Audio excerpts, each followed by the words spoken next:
하나님 말씀 보겠습니다. 오늘의 하나님 말씀은 창세기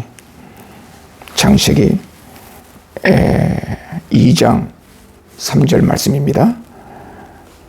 하나님이 그 일곱째 날을 복되게 하사 거룩하게 하셨으니 이는 하나님이 그 창조하시며 만드시던 모든 일을 마치시고 그 날에 안식하셨습니다. 신약성경 한 구절 더 보겠습니다. 요한복음 5장 17절입니다. 예수께서 그들에게 이르시되 내 아버지께서 이제부터 일하시니 나도 일한다 하시매. 요한복음 5장 17절입니다. 자, 오늘은 창세기 2장 3절 말씀과 요한복음 5장 17절 말씀을 중심으로 해서 하나님의 안식이라 이런 제목의 말씀으로 함께 묵상하기를 원합니다.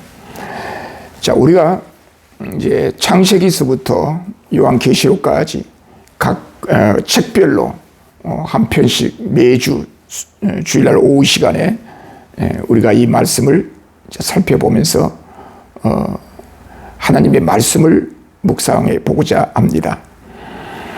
하나님의 말씀을 바르게 이해하는 것 대단히 중요합니다.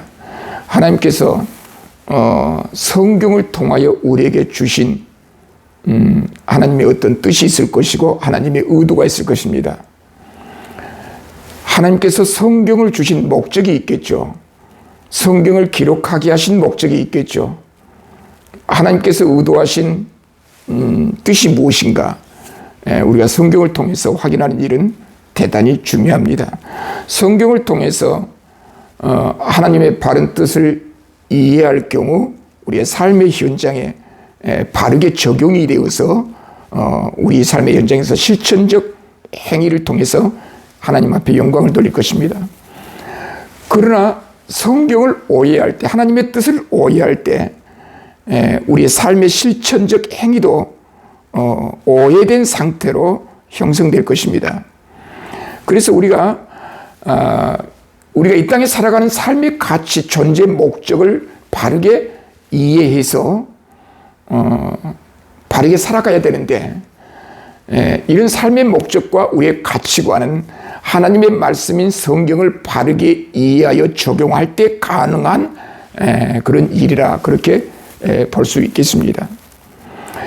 자, 자녀가 부모님의 의도, 부모님의 뜻을 잘 헤아려서 그 뜻대로 순종하면서 살아가는 것은 대단히 중요하죠. 어느 날 아버지가 아들이 말을 잘 안 들어요. 공부도 안 하고 하라는 공부도 안 하고 맨날 놀고 게임이나 하고 그렇게 살아가는 생활하는 아들의 모습을 보고 너 그렇게 했다간 족보에서 너 이름을 파버리겠다. 아버지가 그렇게 말했다고 치자고요. 그러면 어떤 부모가 자식을 족보에서 파내려고 하는 부모가 어디 있겠어요? 그렇게 아버지가 그런 말씀을 하셨다고 한다면 아버지가 왜 그런 말씀을 하셨을까? 그 자녀를 게으름을 피우고 있는 그 자녀를 의욕이 없이 무의미하게 생활하고 있는 그 자녀를 바르게 이끌어 가기 위해서 아버지의 그 애타는 심정이 그 표현 속에 담겨져 있잖아요. 그래서 아버지가 그렇게 말했다고 한다면 그 의도를 정확하게 파악해서 내가 이렇게 살아서는 안 되겠구나 그렇게 생각해야 되는데 아버지의 심정, 아버지의 의도를 모르고 나를 진짜 호적에서 파낸다고? 내가 아버지 아들이 아니나? 좋은 아들인가?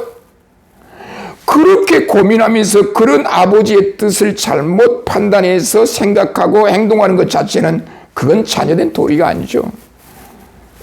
마찬가지로 우리가 신앙생활 할 때는 생활은 신앙에 근거하고 신앙은 성경에 근거합니다. 성경을 바르게 이해하지 못하면 신앙이 흔들리고 신앙이 흔들리면 생활 자체가 흔들립니다. 삶의 현장 속에서 낙심하며 좌절하며 절망한다고 하는 것 자체는 신앙이 잘못 설정됐다는 거예요. 신앙을 지금 잘못 갖고 있고 잘못 이해하고 있다는 거예요. 신앙을 잘못 이해하고 있다는 것은 곧 성경을 바르게 이해하지 못하고 있다는 거예요. 성경을 통해서 하나님의 사랑의 심정을 바르게 이해하고 있지 못한다는 거예요. 역순으로 생각해 보면 성경을 통하여 바른 하나님을 이해하고 하나님의 의도를 정확하게 짚어낸다고 한다면 신앙이 달라지겠죠. 역동적인 신앙이 되겠죠. 그런 신앙을 갖게 되면 우리 생활 속에서도 역동적인 삶의 형태가 나타나겠죠. 그렇다고 본다면 우리가 성경을 바르게 이해하는 일이 얼마나 중요한지 모릅니다. 우리의 인생의 생사여탈권은 마치 이 성경을 어떻게 이해하고 있는가, 하나님을 어떻게 믿고 있는가, 성경을 통해서 우리 세계관과 가치관을 어떻게 설정하고 있는가, 이것은 대단히 중요하죠. 우리 하나님께서 우리를 사랑하시사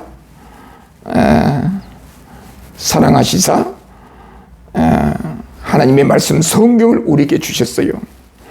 창세기 1장 1절에 보면 태초에 하나님의 천지를 창조하시니라. 하나님께서 천지를 창조하셨어요. 그 창조 사역은 하나님의 계시입니다. 계시란 뭡니까?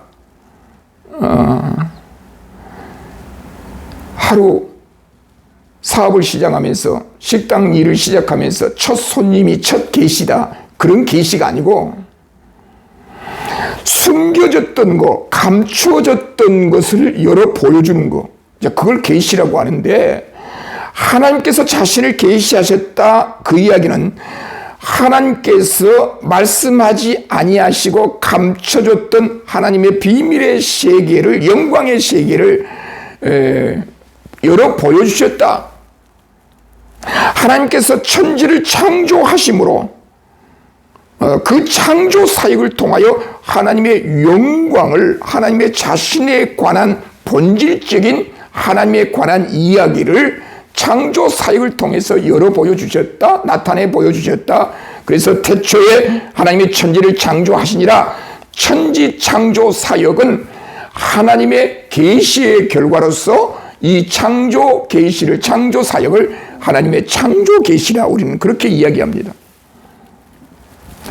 하나님께서 천지 만물을 창조하심으로 자신의 영광과 놀라우신 그 본질적인 하나님에 관해서, 본질의 세계에 관해서 우리에게 보여주셨어요. 창조 사역을 통해서 보여주셨어요. 창조 사역을 통해서 하나님의 신성이 창조 사역을 통해서 나타났어요. 하나님께서 천지를 창조하시자 그 창조물을 통하여 심히 보시기에 좋았더라. 그 창조된 세계를 통하여 하나님의 신성을 보여주셨고 하나님의 영광을 보여주셨고, 그래서 천지 창조 사역을 통하여 천지 창조된 천지를 통하여 하나님께서 보시기에 심히 좋았더라. 그런데 여러분, 하나님께서 태초에 천지를 창조하시고, 오늘 본문의 말씀 보면 하나님이, 창세기 2장 3절 본문입니다. 하나님이 그 일곱째 날을 복되게 하사 엿새 동안, 하나님께서 천지를 창조하시고 나서 2장 1절에 하나님이 그가 하시던 일을 일곱째 날에 마치시니 그가 하시던 모든 일을 그치고 일곱째 날에 안식하시니라. 하나님께서 6일 동안 천지를 창조하시고 심히 보시기에 좋았더라, 아름다웠더라. 이제 하나님께서 일에 되는 날, 7일째 되는 날 하시던 모든 일을 그치고 일곱째 날에 안식하니라. 하나님께서 쉬셨어요. 창조 사역을 그치고 마치고 일곱째 날에 안식하시니라. 쉬셨다. 여기서 안식이라는 개념은 쉰다는 개념인데, 하나님께서 쉬셨다. 6일 동안 천지를 너무나 완벽하게 창조하셨기 때문에 더 이상 하실 일이 없는 거예요. 그래서 쉬신 거예요. 여기서 쉬셨단 말은 하나님이 좀 힘이 부족하기 때문에 좀 쉬어야 충전된다 그런 개념이 아니고, 여기서 안식, 쉼이라는 것은 하나님께서 더 이상 엿새 동안에 완벽하게 천지를 창조하셨기 때문에 더 이상 손을 댈 필요가 없었어요. 완벽하게 창조하셨어요. 그래서 이래된 날 쉬셨어요. 안식하셨어요. 이 안식의 개념은 완벽하게 천지를 창조하셨다는 사실을 보여주는 창조 사역의 완전성, 완벽성을 의미한 내용이 바로 여기 안식하시니라, 쉬셨느니라. 그래서 2장 3절에 보면 하나님이 그 7째 날을 복되게 하사 거룩하게 하셨으니, 복되게 하사 거룩하게 하셨으니, 여기서 말씀한 이 복과 거룩이라고 하는 것은 하나님께서 천지를 완벽하게 창조하셨기 때문에 하나님의 보시기에 너무 아름다웠어요. 그 아름다운 상태, 하나님 보시기에 심히 아름다운 그 상태가 바로 복이요, 거룩이라는 거예요.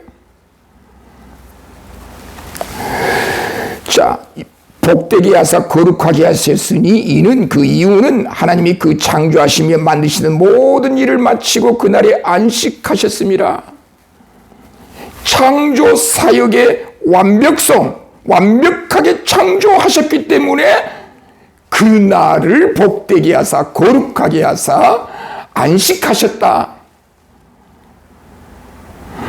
그래서 하나님께서 태초에 천지를 창조하실 때 창조 사역을 통하여 하나님을 계시했다고 했어요. 하나님께서 천지를 창조하셨어요. 그 창조된 천지가 하나님 보시기에 아름다웠고, 창조된 피조 세계를 통하여 하나님은 자신의 신성을 드러냈어요. 로마서에서 그렇게 말하죠. 자신의 신성을 드러냈어요. 이건 바로 타락하기 전 상태, 아담이 타락하기 전 상태를 지금 이야기하는 거예요. 창세기 3장 1절 이후에 아담이 타락하지요. 3장 이전에, 지금 우리는 2장이에요. 지금 창세기 2장을 살펴보고 있는데 2장은 3장 이전이잖아요. 3장에서 아담이 타락하게 되죠.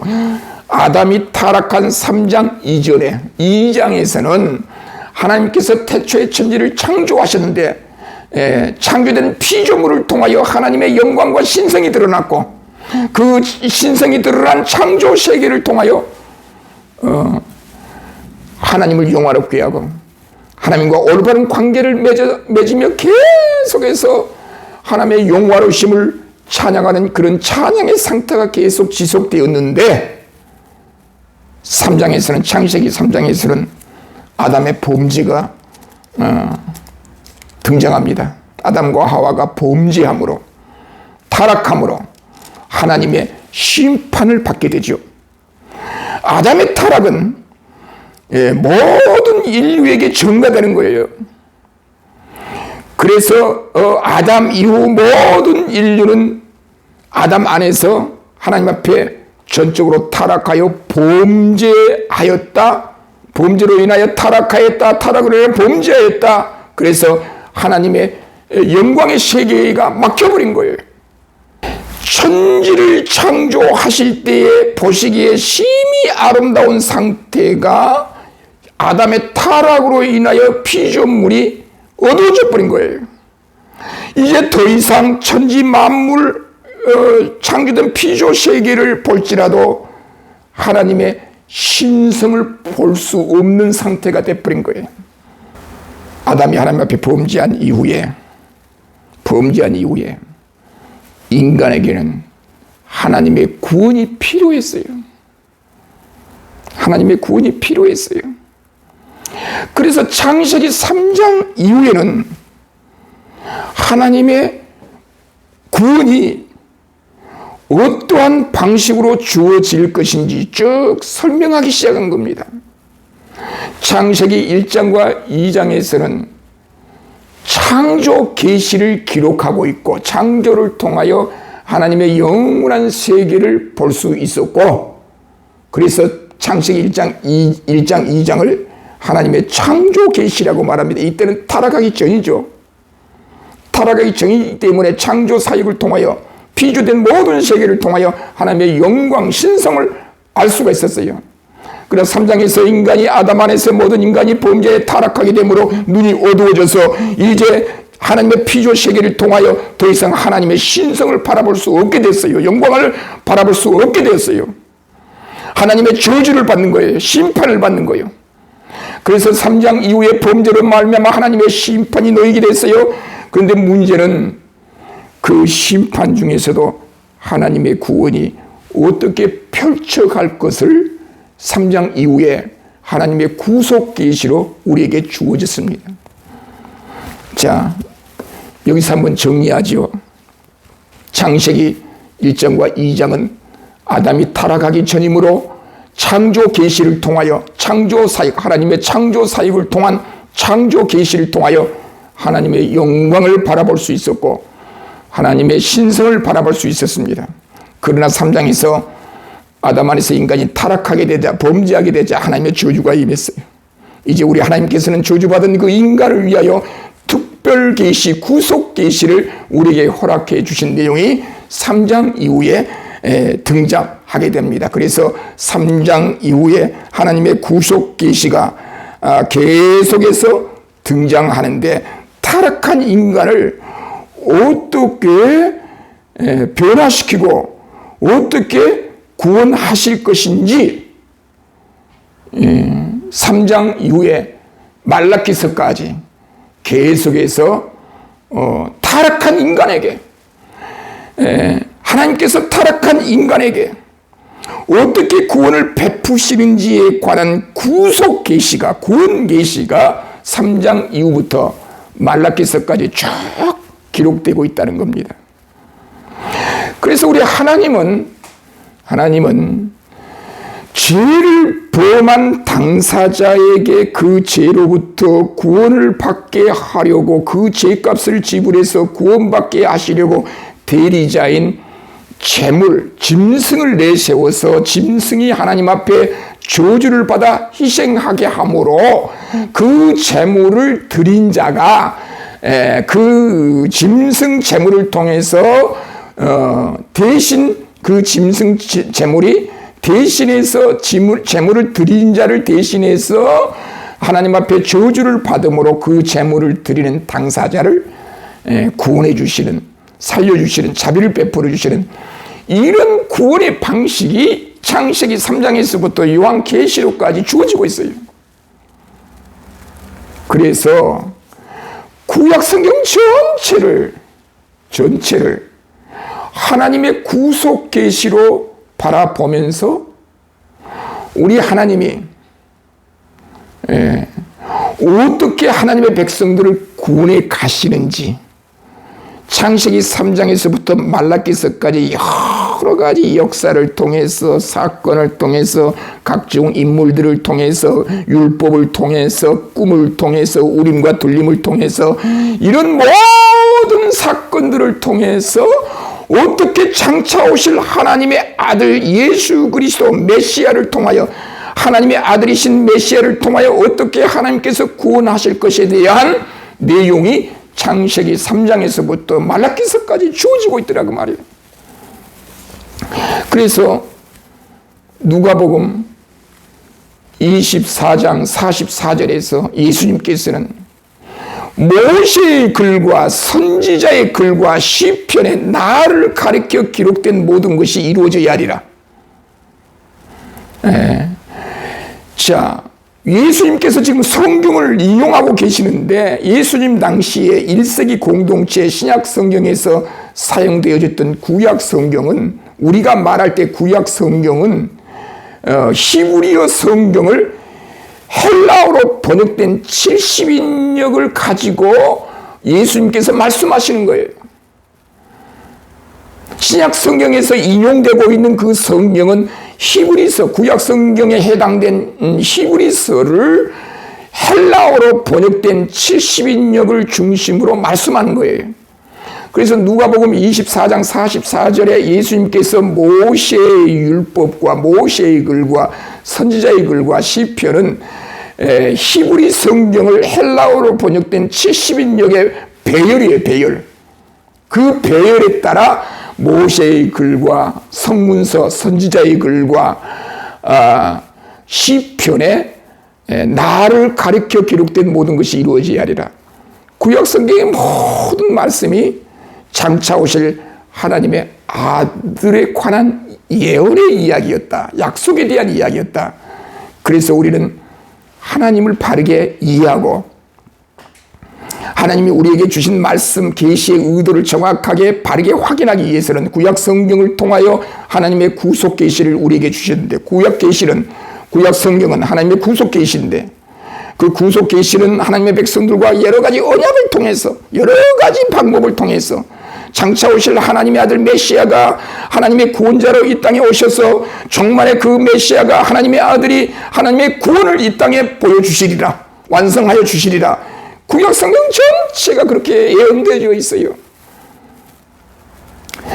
그래서 구약 성경을 통하여 계속해서 하나님이 타락한 인간을 어떻게 고치시고 어떻게 섭리해 가시는지를 보여주고 계십니다. 그 약속에 따라 예수님이 이 땅에 오셨어요. 예수님이 이 땅에 오셔서 요한복음 5장에 보면 아주 5장은 중요한 말씀인데 38년 된 병자가 베데스다 연못가에서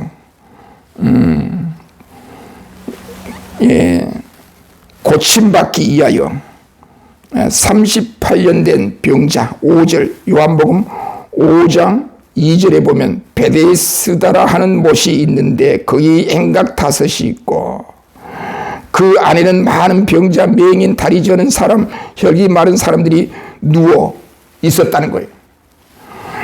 베데스다 연못가에 그때 상주하며 지냈던 많은 환자들, 병자들, 이런 병자들을 열거한 이유는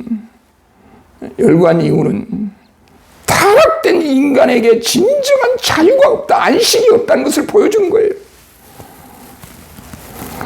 여러분, 우리가 살고 있는 이 세상은 안식, 쉼이 없는 세상이에요. 안식이 없어요.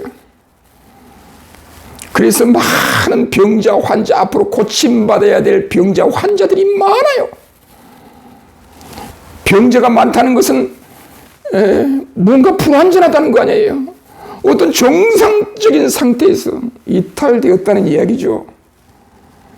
하나님의 관계가 단절되어서 이 땅에 고통이 찾아왔고 죽음이 찾아온 거 아니겠습니까? 베데스다 연못가에 상주하고 있는 많은 환자들을 통해서 우리 인간의 현주소를 바라보게 되는 겁니다. 자, 왜 많은 베데스다 연못가에 많은 환자들이 상주하고 있었는가? 4절에 보니까 그 이유는 천사가 가끔 모세에 내려와 물을 움직이게 하는데 움직인 후에 먼저 들어가는 자는 어떤 병에 걸려든지 낫게 되미르라. 베데스다 연못가에 많은 환자들이 상주하게 된 이유는 그들에게 전해 내려온 이야기가 있어요. 천사가 내려와 가지고 베데스다 연못가의 물을 움직여 뒤집을 때 물을 움직이게 하는데 움직인 후에 가장 먼저 그 베데스다 연못가에 뛰어드는 자는 그 병에 고침받게 된다라고 하는 이야기들이 전해 내려오고 있어요. 그런데 5절에 보면 거기 38회 된 병자가 있더라. 38년 동안 안진병으로 고통을 겪고 있었어요. 이 말은 무슨 뜻입니까? 38년 된 병으로 인하여 안진병의 병자가 있었어요. 얼마나 고통스러운 삶을 살았겠어요. 이 말은 상징적으로 우리에게 보여준 게 뭡니까?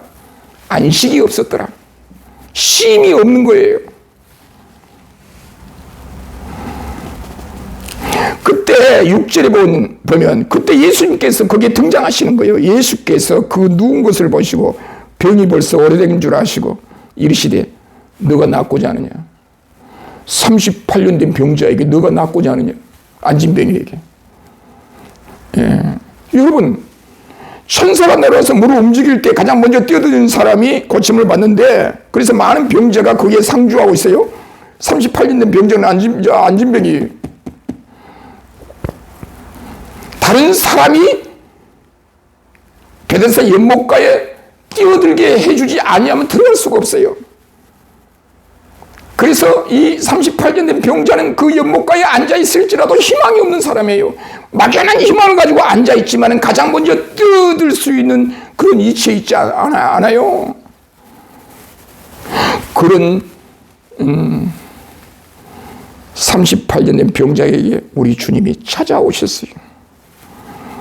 찾아오셔서 하는 말이 네가 낫고자 하느냐.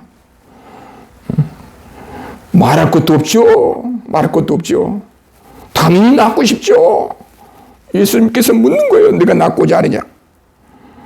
7절에 병자가 대답하되 주여 물이 움직일 때 나를 못에 놓아주는 사람이 없어 내가 가는 동안에 다른 사람이 먼저 내려가나이다.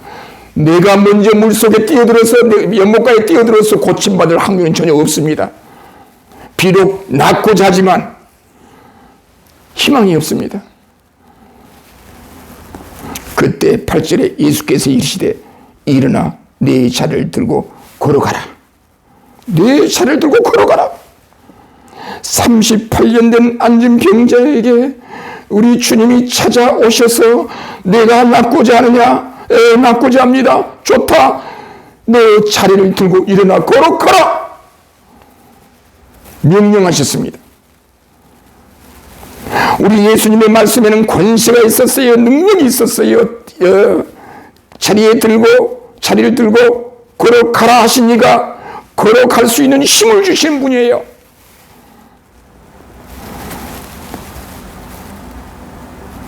(38) 된 병자가 자리를 들고 걸어가게 되는 거예요. 기적의 역사가 일어나는 거예요. 예수님께서 38년 된 병자에게 자리를 들고 걸어가라 명령했어요. 그럼 38년 된 병자가 그 명령을 듣고 걸어갈 수 있는 힘이 그 병자에게 있느냐 없느냐 그 이야기예요. 없어요. 예수님께서 걸어가라 말씀하셨을지라도 자기가 걸어갈 수 있는 힘이 없는 거예요. 능력이 없는 거예요. 무슨 말이에요? 걸어가라 명령하신 분이 걸어갈 수 있도록 역사해 주셨다는 이야기죠. 그런데 그 병자가 38 병자가 자리를 걸어갔어요. 그날이 어떤 날이었어요? 9절에 보니까 이 날은 안식일이라. 많은 유대인들은 그런 안식일에 이 일을 하면 안 되는데 예수님께서 이 일을 하여 율법을 범했다는 거예요. 고침받은 38년 된 병자가 유대인들에게 찾아가가지고 자기를 고친 이가 예수라고 이 얘기를 해줘요. 내가 도저히 고침받을 수 없었는데 베데스다 연못가에 앉아 있었는데 그 예수님이란 분이 오셔서 고침받기 원하느냐 원한다라니까 자리를 들고 걸어가라. 기적으로 걸어갈 수 있는 이렇게 고침받은 사람이 되었다. 고침받게 되었다. 유대인들에게 그 이야기를 해요. 여러분 유대인들은 어떤 자들이에요? 구약 성경을 예수 그리스도에 대한 예언 약속으로 보지 않죠. 예수 그리스도를 하나님의 아들로 보지 않죠. 38년 된 병자가 유대인들에게 예수란 분이 나를 고쳐주셨다. 안식일에 나를 고쳐주셨다라니까 그 유대인들의 반응이 참 재밌어요. 16절 5장 16절 그러므로 안식일에 이러한 일을 행하신다여 유대인들이 예수를 박해하게 된지라. 아니 안식일날 병자를 고쳐주셨으면 칭찬받을 만하잖아요. 대단하잖아요. 그런데 유대인의 입장에서는 율법을 범했다. 안식일에 이 일을 하면 안 되는데 안식일을 범했다. 그때 예수님이 뭐라고 답변해요? 5장 17절에 예수께서 이르시되 그들에게 이르시되 내 아버지께서 이제까지 일하시 나도 일한다. 자, 창세기 2장에서 하나님이 쉬셨어요. 세상을 너무나 완벽하게 창조하셨기 때문에 더 이상 하실 일이 없어요. 그래서 쉬셨어요. 안식하셨어요. 안식의 의미는 창조의 완전성에 대한 반증이라고 설명했죠. 그런데 3장에서 타락했어요. 아담 안에서 인간이 타락했어요. 병들었어요. 하나님의 관계가 단절됐어요.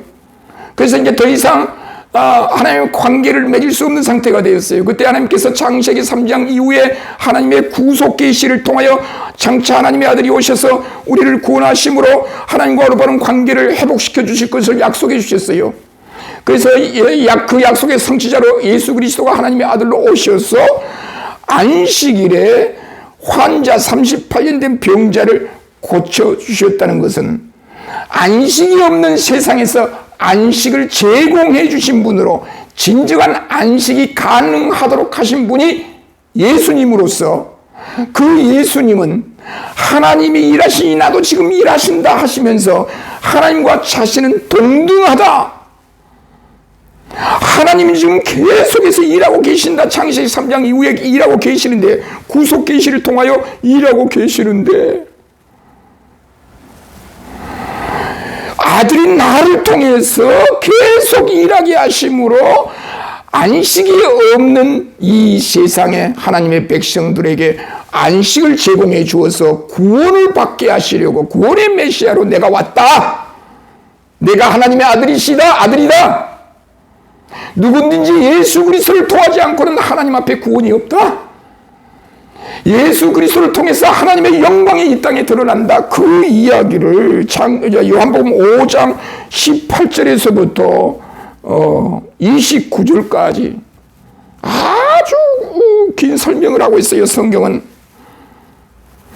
5장 24절에 내가 진실로 내가 말한다. 아멘 너에게 이르노니 내 말을 듣고 또 나 보내신 이를 믿는 자는 영생을 얻었고 심판이 이르지 아니하나니 사망에서 생명으로 옮겼느니라. 자, 이 24절은 이렇게 원문이 되어 있습니다. 아멘 내가 말한다. 내 말을 듣고 나 보내신 이를 믿는 자는 영생을 얻는다.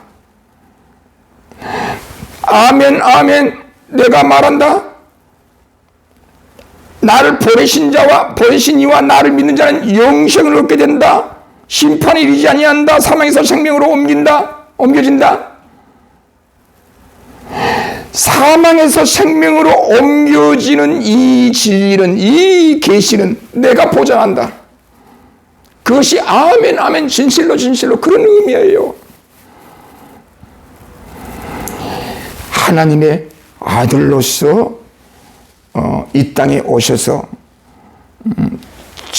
하나님의 저주를 받는, 형벌을 받아 저주를 받는 그런 하나님의 자녀들에게 하나님의 아들, 하나님 기뻐하시는 자 예수 그리스도를 통해서 우리에게 영생과 구원을 허락해 주셨어요. 26절 요한복음 5장 26절에 아버지께서 자기 속에 생명이 있음 같이 아들에게도 생명을 주어 그 속에 있게 하셨다. 말씀을 정리합니다. 사랑하는 성도 여러분, 성경을 한번 바라보십시오. 성경을 바라볼 때 눈물로 성경을 한번 바라보십시다. 도대체 이 하나님의 말씀, 성경이 우리에게 말씀하고 있는 내용이 무엇인가를 한번 바라보십시다. 성경을 덮어놓고 성경을 집어던지고 강단에서 자기 하고 싶은 일을 쏟아내는 것이 설교가 아니라, 하나님의 말씀 묵상이 아니라 성경을 펼쳐놓고 우리 하나님께서 예수 그리스도를 통하여 지금 어떻게 구원의 일을 계속해서 진행해 오셨고 진행하고 계시는가, 이 성경을 통해서 우리에게 무엇을 말씀해 주고 있는가, 이 성경을 통해서 우리의 삶의 의미와 목적과 가치관의 의미가 무엇인지를 이 성경에서 찾아내자 그 말이죠. 여러분, 과거 80년대는요, 많은 성경 연구반들이 많았어요. 저는 80년대 전도사 시절에 성경 공부하는 곳에 쫓아다니면서 녹음기를 들고 녹음하면서 많은 성경 공부를 했어요. 여러분, 요즘 성경 공부하는 곳 여러분 발견해 보셨나요? 오히려 이단자들이 성경 공부한다고 오히려 우리 성도들을 끌고 갑니다. 교회가 회복되려면 하나님의 말씀으로 돌아와야 합니다. 하나님 말씀으로 돌아가야 합니다. 성경을 펼치십시다. 좀 부족하더라도, 시간이 더디 된다 하더라도 이제 교회가 하나님의 말씀으로 돌아가십시다. 하나님의 말씀으로 돌아가면서 하나님이 우리에게 어떻게 다가오고 계시는가? 우리는 우리들대로 어떻게 살라고 말씀하셨는가? 이 말씀을 묵상하면서 그리스도 안에서 참 안식을 누리시면서 승리하는 저와 여러분들이 되시기를 주님의 이름으로 축원합니다.